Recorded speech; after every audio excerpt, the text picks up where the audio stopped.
Welcome back to Making Money Matter, ladies and gentlemen. Here I am at the Rickards conference once again in Boca Raton, Florida.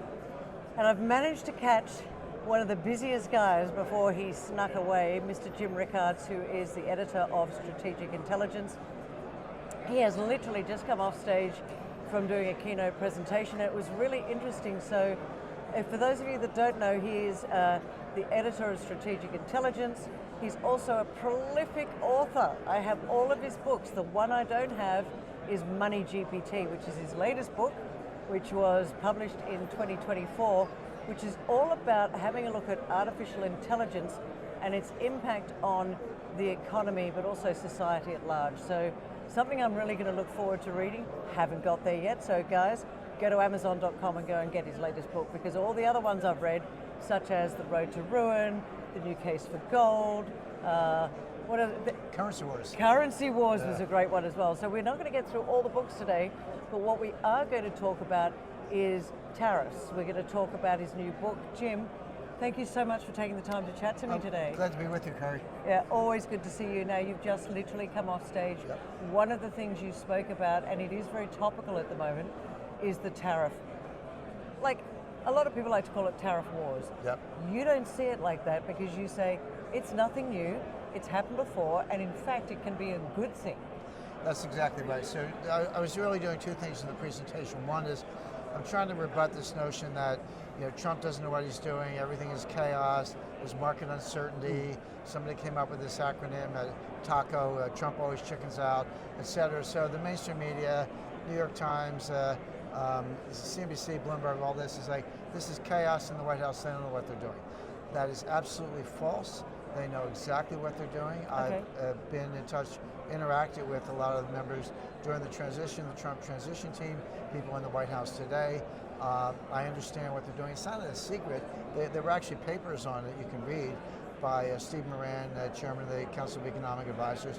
So if you actually take the time and study what they're saying, there's a coherent plan. It has several parts. They mesh together very well. They know exactly what they're doing. So my first point is that this is not chaos. It's just a bunch of people putting out anti-Trump propaganda. If you take the time to understand it, it all makes sense, number one. Number two, this idea that Trump's a barbarian, he's going back to tariffs, doesn't he understand free trade is good for everybody wins, if they have tariffs and we don't, we're better off, etc. This whole globalist free trade notion is first of all false. There's no such thing as free trade. Show me free trade. It doesn't exist anywhere in the world. Okay. What was Taiwan's comparative advantage in semiconductors in 1975? Zero. They didn't have one. They were good at tuna fishing and rice farming. They created comparative advantage out of thin air by government policy and tariffs and a lot else. So the point is you can do that, and that's what Trump's trying to do. So number one, tariffs can work for that purpose. But number two, in a broader sense, we're not doing anything new. We're going back to what the United States did from 1790 forward. George Washington, Alexander Hamilton, Henry Clay, John Quincy Adams, Abraham Lincoln, Calvin Coolidge, William McKinley, Teddy Roosevelt, Dwight Eisenhower, all supported tariffs and what the elements of what's called the American system. Henry Clay in the 1820s actually called it the American system.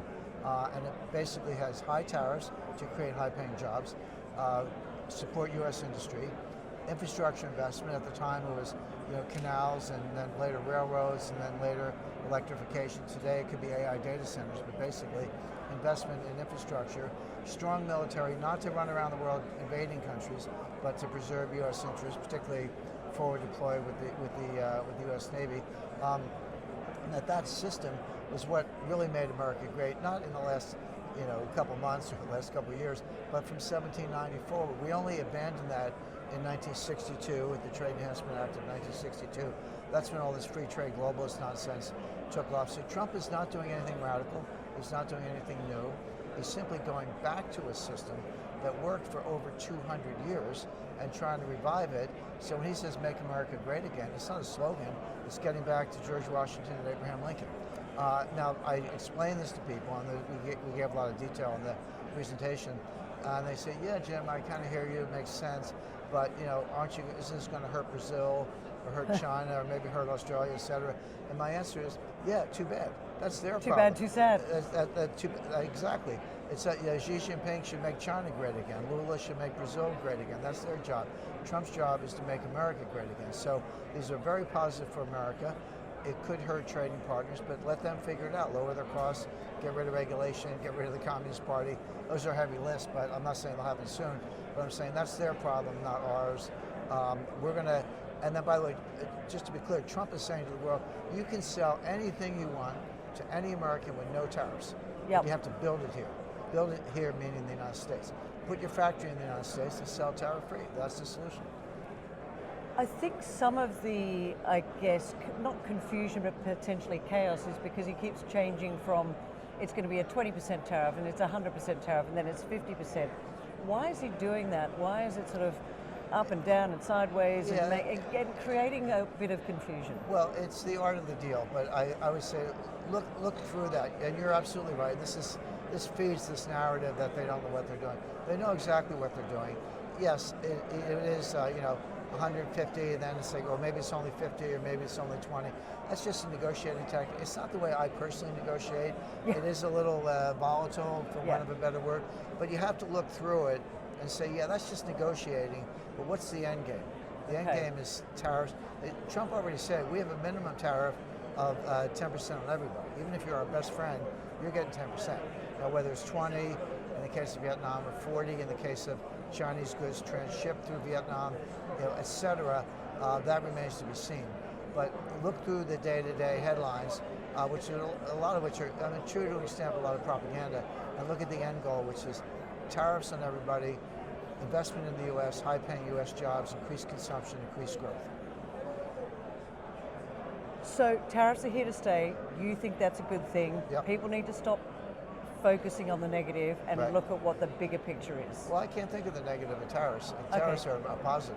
For the country that is issuing them. Absolutely. Yeah. Right. Okay, so that's coming back to make America great again. One of the things that I think that Trump has suggested is that the artificial intelligence sector will be unregulated for the next X number of years. Now, in your latest book, Money GPT, you talk about artificial intelligence and its impact on, I guess, the economy and society at large. What's your view on what's happening? Because it's coming at us at a rapid rate. Right. And for good or bad, I'd love your view on where you think that's coming. Well, the short answer is both. I do cover this in my book, Money GPT. Look, it's here. It's not going away. It's on the dashboard of your car. I open my refrigerator at home and there's a light that's saying, change your water filter. That's artificial intelligence. Yeah. It's got a clock in there. It's like measuring humidity. I don't know why I don't change the water filter, by the way, but my refrigerator is talking to me, telling me what to do. Forget your car, your cell phone. They're all telling you what to do. So artificial intelligence is here. It's everywhere. It's not just on a desktop computer or whatever, laptop or whatever. It's in the complete environment that surrounds us now, and that's going to grow. Now, is it good or bad? The answer is both. You can actually cure some diseases. There are molecules that could create remedies that would cure or alleviate certain diseases that, in theory, humans could discover, but it might take 100 years. But the artificial intelligence can sort of run billions of calculations in a very short period of time and discover these things. That's the good part. The bad part is, could it start World War III? And the answer is yes. I have a chapter on, in my book, Money GPT, I have a chapter on capital markets, I have a chapter on banking, I have another chapter, it's the only time I've ever written about Bitcoin, not my favorite topic. No, that's not your favorite topic. People keep saying, Jim, write about Bitcoin. Well, it's there. Okay. I talk about a lot else also. So I talk about the role of artificial intelligence in the nuclear kill chain. My recommendation is keep it out of the kill chain, because it doesn't, artificial intelligence is very powerful, but it lacks empathy, sympathy, and common sense. And I have a whole chapter on what's called abductive logic. We're familiar with deductive logic and from Aristotle, and inductive logic from other sources, but abductive logic is not as well known, but that's the part that I refer to as common sense. Artificial intelligence doesn't have it, you can't program it.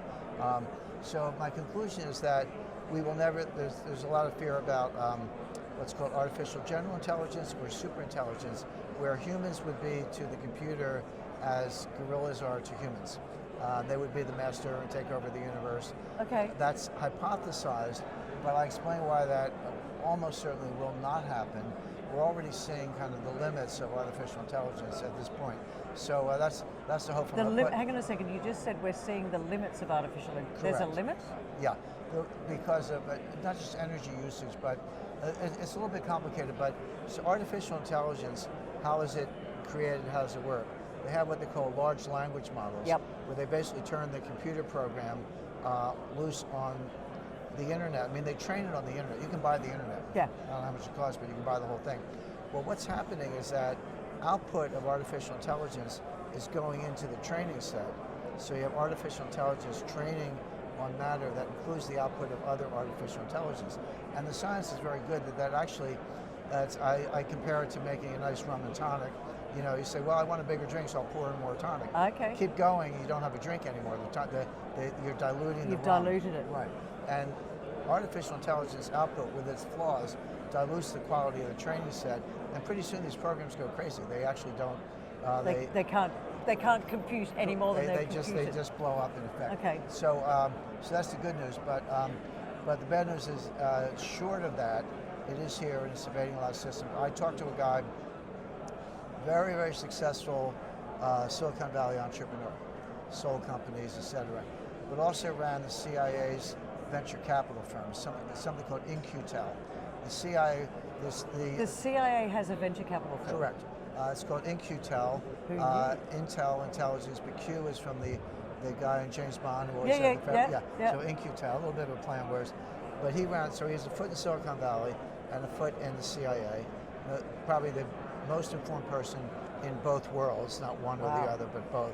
And he told me, we were at a conclave in Santa Fe, New Mexico not long ago, and he said, Jim, you know, we all know what we know, we see what's out there. He said, what's behind the curtain is even more frightening. They meaning, you know, Microsoft or OpenAI or Google, some of the others, they won't even release it because they know you can't control it. There are no guardrails, there are no governors, there's no governance structure. So getting back to Trump, no regulation, okay, but we're kind of relying on the AI community not to unleash these Frankenstein monster type systems, which are already there, we just don't know about them yet. Wow, it's a crazy world. Yeah. Let's turn this around a little bit if we could, because one of your slides in there was talking about gold. Yep. One of my favorite subjects, as you know, and I'm wearing my little ABC Bullion. Brilliant. Speaking of which, before we get into gold, you're coming out to Australia. Now guys, if you don't know yet, go to ABC Bullion, the website. Jim Rickards will be coming and speaking at their event on the, is it the 5th? August 19th, I believe. August 18th, sorry. August the 18th? In Sydney. 19th. That's We'll right. get there eventually. I'm sorry. It's all right. We're both hopeless. We we need someone to help us. August the 19th in Sydney. Jim, you'll be out there speaking, which is very exciting. So we'll look forward to seeing you in person there. But let's go on to what my audience is all about, which is what do we do in terms of the investment marketplace at the moment? You know, you wrote the book, The New Case for Gold. Right. You've said in the past that the gold price, and I don't want to get into too much on the specifics, but right now, gold has taken a bit of a pause, which is not a bad thing. No, it's been going sideways for a few months, I'd love your take on where we're going. I expect gold to be $4,000 an ounce by the end of this year, so 2025, and to go up significantly thereafter. So it'll tick up to 5,000, 6,000, 7,000. And one of the points I make, you know, we can use calculus if we want to, but there's a lot of problems you can solve with 5th grade math. Yeah. So people say, oh, it went up $1,000 an ounce. Oh, it went up another $1,000 an ounce. If you own 100 ounces and it goes up $1,000, you just made $100,000. And that's true, and they focus on the amount, but what people don't think about less until the end is that every $1,000 increment, in my example, is easier than the one before because you're working off a higher base. So you go from 3,000 to 4,000, that's a 33% increase. But you go from 9,000 to 10,000, it's only an 11% increase. Yeah, exactly. 11% is kind of a normal month. So the point is, you start to tick off those benchmarks faster and faster, and that can create a kind of retail frenzy. We're not there yet, but we got the gold price is being driven by central bank buying. Yes. And flat output. I'm not saying peak gold, but output has been constant at I think about 4,000 tons per year, 4,000 metric tons per year for about 6 or 7 years. So it's not crashing, but it's flat. But if you have flat output and increasing demand, the price goes up. Yeah. That's economics 101. Absolutely. So we're seeing that based on central bank buying, but the retail crowd, at least in the United States, hasn't chimed in yet. Wait till they do, and I think you'll start to see that more of that rapid escalation that we just described. What's going to cause the retail crowd to suddenly wake up and think, I need to come to the party. I need to be a part of this party. Yeah, it's a little bit behavioral. I mean, it's not clear that, geopolitical earthquake. I mean, we just sent B-2 bombers to Iran. That didn't really have an impact on the price of gold. Not at all. So things like that can be a catalyst. The fact is, you don't know, but you don't need to know. What you do need to know is that it's a complex dynamic system that's subject to what are called emergent properties, which things just kind of come out of nowhere. So I could give you a long list of potential catalysts, but I would add that the potential catalysts don't matter. What matters is the state of the system, and it's primed for the kind of increase we just discussed. Is cash trash going forward? Are governments going to turn around and say, we need a new reset, we need to have a new system that, I'm not saying we're going to go back to a gold standard, but is there something that's going to come in, whether it's the artificial intelligence use of that in terms of trading in a currency? Right. You wrote a book called Currency Wars.